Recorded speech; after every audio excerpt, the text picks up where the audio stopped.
Hello and welcome to this session. This is Professor Farhat, in which we would look at how to compute operating cash flow. Why do we need to compute this number, operating cash flow? Well, because when we are dealing with capital budgeting, the key number we care about is operating cash flow. Now, we talked a lot about capital budgeting. In this session, we will focus on the different method that you could use to compute this operating cash flow, because you could be giving the numbers in different ways. So you need to understand how to dissect the numbers to get the operating cash flow. If the number is given to you directly, great, that's easy. Take this number, discount this number. But sometime, or oftentimes in a finance course and a basic accounting course, you have to derive the operating cash flow. And this is what we'll do in this session, because the operating cash flow is what's generated from operation. Ignoring financing and investment decision, we need to look at that number specifically. And there are multiple ways to compute this number. And all roads lead to Rome. So all correct method will give you the same answer.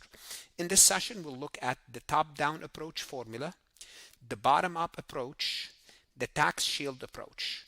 And I'm going to tell you right now, this is not about memorizing formulas. This is about understanding the logic behind cash flow. You want to understand this. You want to understand how do you derive cash flow. You need to understand that we have cash flow expenses, non-cash flow expenses. You need to understand that we have something called the depreciation tax shield. What does that mean? How does it work? This is what we will discuss in this session. Let's go ahead and get started. Before we proceed any further, I have a public announcement about my company, farhatlectures.com. Whether you are taking a finance course or preparing for the CPA, CMA, or CFA exam, finance doesn't have to feel confusing or overwhelming. Most students struggle not because finance is too hard, but because concepts build on each other. Formulas change with one assumption, and classes often move way too fast to keep up. At Farhat Lectures, we slow the process down. We explain the intuition behind the numbers, why formulas work, what each variable means, and how everything connects to real decision.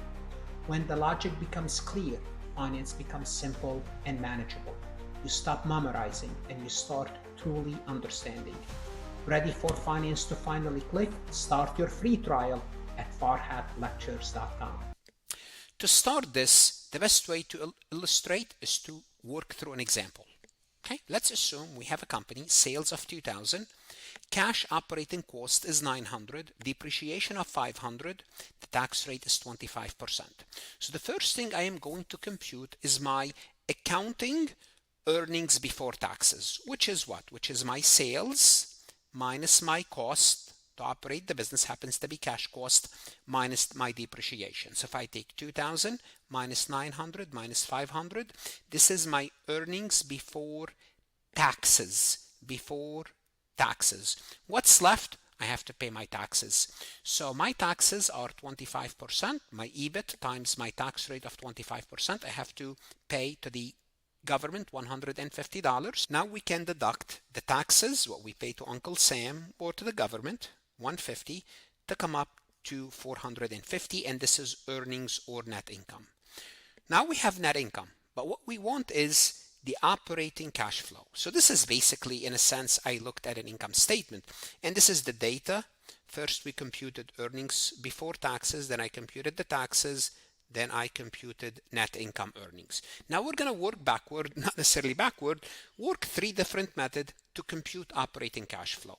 The first method, we call it the top-down approach formula. Why is it called the top-down? Because we start with sales. Sales is the top number on the income statement, sales. So we're going to compute operating cash flow. We're going to take sales, we're going to assume it's all cash sales, subtract all cash cost, subtract taxes. So using the top-down approach, we will come up with $950. What did we do? We subtract cash expenses and we subtract taxes. Now we're assuming that all the sales is cash sales. Now if all the sales is not cash sales, you have to convert, but we're going to assume that in this situation. Notice what we did here. We ignored the depreciation, the 500, because what is depreciation? Depreciation is a non-cash expense. I hope you know this, that depreciation We deduct depreciation, but we're not paying for the expenses now. We paid for that expense sometime in the past, and now we are depreciating. We are expensing that something, that asset. So it's not a cash outflow. The key concept to remember, you ignore it because it doesn't affect your cash. But the good thing about depreciation, it reduces your taxes, and that's why we deducted depreciation here, because it reduced our earnings before taxes to 600. Therefore our tax bill was 150. If we did not deduct depreciation, our earnings before taxes would have been 1,100. Then we would have to multiply our 1,100 by 25%, and that will be our tax bill, which will be for sure higher than 150. So this is how depreciation helped, and we're going to see its effect. So this is one way to do it. Therefore, if they ask you to go from, so net income, remember net income was 450, but operating cash flow is 950. So when you are analyzing investment decision using operating cash flow, you would use the 950, not the 450 net income. So this is the top-down approach. You guessed it. What's the next method?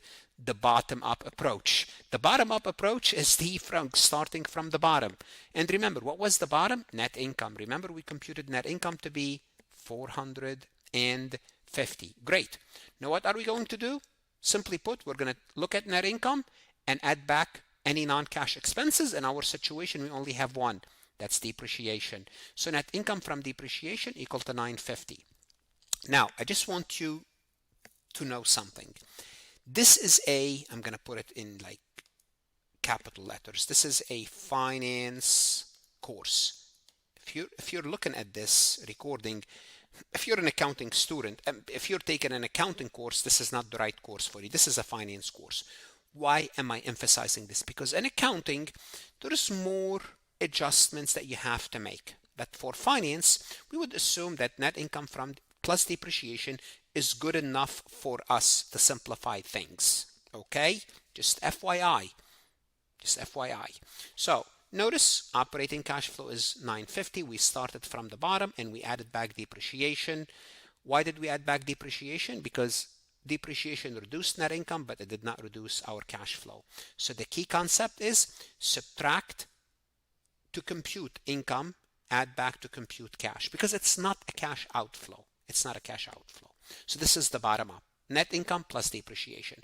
Now, truly, it's net income plus any non-cash expenses, which is the main one usually is depreciation. But that non-cash expense could be amortization, could be bad debt expense. Okay? So just FYI. And it gets more complicated in accounting. Now let's focus on depreciation itself. So let's focus on the 500 depreciation. Depreciation is a tax shield. Depreciation reduces your taxes, which increases your cash flow. So notice what happened, as I told you earlier, if we did not deduct the depreciation, our EBIT would have been 1,100. So let's do the math. Then I'm going to show you the true effect of this. So if we take 1,100 times 25%, that's going to give us a tax bill of 275. Now if we take 1,100 minus 275, our net income would have been 825. I'd be saying, what's wrong with having 825 net income versus 450? Well, this is net income. This is not cash. What end up happening is, rather than paying $150 in taxes, you paid $275 in taxes. So your cash outflow increased by 125. Yes, your net income is up, but your cash is down because your tax bill went up by 125. So what you do, once you added the depreciation, yes, your net income went to 450, but you saved 125 in taxes. So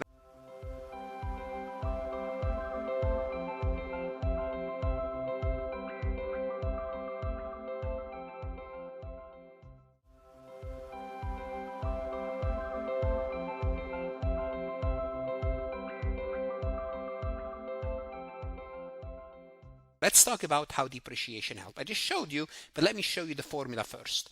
The tax shield, the amount that you can shield, is your depreciation times the tax rate. So in our situation, our depreciation was how much? The depreciation was 500. So let me show you, and the tax rate was 25. So the depreciation is 500, the tax rate is 25%. You guessed it. This is our tax shield or tax savings that I just showed you. Tax savings was 125. So how do we interpret this? Every dollar of depreciation saved, you can take this dollar tax rate times the $1 in taxes to come up with that. So the depreciation times the tax rate. So let's work another example. Assume depreciation expense is 1,000 and your tax rate is 30%. What's your tax shield? You guessed it. 1,000 times 30%, 300. It means because you included this non-cash expense on your income statement, you reduced your net income. You're like, well, that's not good. It doesn't matter.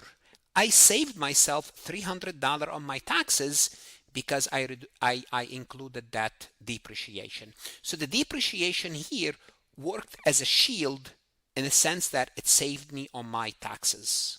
Okay, so the key idea is to remember that this non-cash expense reduced my taxable income. This led to lower taxes. So the company saved $300. Now, I have to tell you, I should make sure we understand this.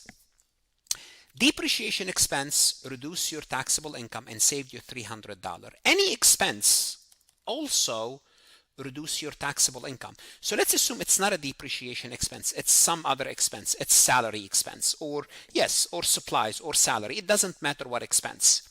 Because you had that expense and you paid, let's assume you bought a laptop for $1,000 and you expensed it. Expensed the whole thing. Guess what? Because you were able to expense it, the true cost of that laptop is $700. Why? Because by buying this expense, by buying this asset and you were able to expense it, you reduced your taxes by $300. Therefore, you paid $1,000 to, I don't know, Dell, Apple. You saved $300 with the government. The net cost is $700. So, but the good thing about depreciation is you are using an expense, and that's a non-cash expense. So it's not only it's an expense that you're not paying cash.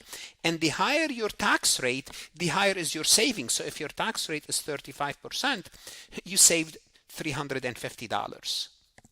It's basically the term, the daily term is it's a write-off. The depreciation, any expense is a write-off. But what's special about depreciation? It's a non-cash expense. It's even better. Now let's look at the third method, which is the tax shield approach, because you have to understand how the taxes work, the tax shield.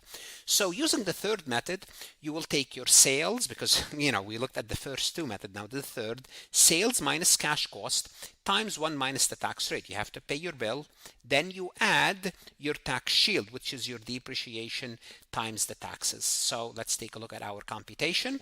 We will take our sales minus 900, will give us 1,100. Now for that 1,100, we have to pay our taxes. It means we are going to keep 75% of it, which is our taxes is 25, which is 1 minus 0.25. We're going to keep 75%. We're going to keep 825 from that. Now we add the tax shield, and I already told you how to compute the tax shield is the depreciation times the rate, 125. Now 125 plus 825 is 950. We're back to operating cash flow of 950. So this approach has two components. First, you compute the after-tax operating cash flow without the depreciation, which is what we did here, 825. Then you add your tax shield of 125. You could be asked, what's the tax shield? Depreciation times the tax rate. Okay, so that's how you compute the three method. The common student confusion is, why do we subtract depreciation in one place and add it in the other place? It's because depreciation reduces taxable income but does not use cash. So it helps reduce your taxes, good for cash flow. But we must add it back because no cash left in the business if we are computing operating cash flow. So we use it to reduce our taxes. This is when we deduct depreciation. Then we add it back when we want to compute our cash flow. Just in case you're wondering, are we deducting it? Are we adding it? What's the situation? You have to understand how it works, because what's important to know is the after-tax effect of something. Okay, if you have a depreciation of 500, or any expense for that matter, if you have any expense, if the depreciation of 500, remember you saved yourself 125. So any expense, if I told you an expense of 500, and I ask you, what is the net expense after taxes? The net expense after taxes is you save yourself 125. The net of tax expense is 375. So if you incurred an expense for 500 and your tax rate is 25, you technically paid for that something 375. And that's why government, when they want to entice you to buy assets, what they do is they say you can take it as an expense. Why? Expense reduces your taxes. It saves you money on your taxes. You pay 500, you save 125 on taxes, you end up paying 375. Very important concept. Net of tax, an expense net of tax. Let's take a look at this multiple choice question from farhatlectures.com. A company reports the following for a project: sales of 3,000, cash operating cost 1,400, depreciation 600, tax rate of 20%. What is the operating cash flow using the top-down approach? Now, the first thing, let's go through basically a quasi-income statement. So let's compute earnings before taxes. Well, which is 3,000 minus the expenses minus the depreciation equal to 1,000. This is earnings before taxes. What do we do next? We compute the taxes. The tax rate is 20%. We have to pay $200. Once we take out 1,000 minus 200, we'll get to 800. Okay, great. This is net income. I'm not interested in net income. I'm interested in my operating cash flow. Well, operating cash flow is what? Is just using the cash. What's the cash amount? 3,000 in sales. We're not told otherwise. It's all cash, minus the 1,400 in cash operating expense, 1,400, and we send the government a $200 check. Therefore, our operating cash flow using the top-down approach is 1,400. All right. Now, can you compute operating cash flow using the bottom-up approach? Because you also learn about the bottom-up approach. Yes, I will take my net income and I add back my depreciation. This is the bottom-down approach, and I'll get to 1,400. Can I compute operating cash flow using the third method, which is the tax shield approach? Yes, I can. How do I do that? I will take 3,000 minus 1,400, which is equal to 1,600. Now I have to pay taxes on this 1,600 because that's my basically taxable income. If I take 1,600 and my tax rate is 20, 1 minus 0.2, what I'm going to keep is 0.8. So I'm going to take 1,600 times 0.8. What's left times 0.8, which is 1 minus 0.2, 1,280. Now, what do I need to do? I need to add my tax shield. What's my depreciation is 600. So my tax shield is 600 times 0.2. So let's see, my tax shield is 600 times 0.2 equal to 120. If I add back, now I add my tax shield plus 120, you guessed it, it's going to be 1,400. So that's the third method. So this is the first, not the first, the top-down, bottom-up, the tax shield approach. 3 areas you need to be familiar with. Now, if you're using Farhat lectures, you could ask AI to explain the topic, explain the correct and incorrect answer. There's not much to explain, but it will create a similar MCQ if you want to practice this again. Whether you are a finance, CMA, any type of student looking to improve yourself, all what I can tell you is this: invest in yourself. Go to Farhat lectures, look at additional lectures, MCQ, AI resources to help you get better. The best investment you can make is invest in yourself. Don't shortchange yourself, and God bless.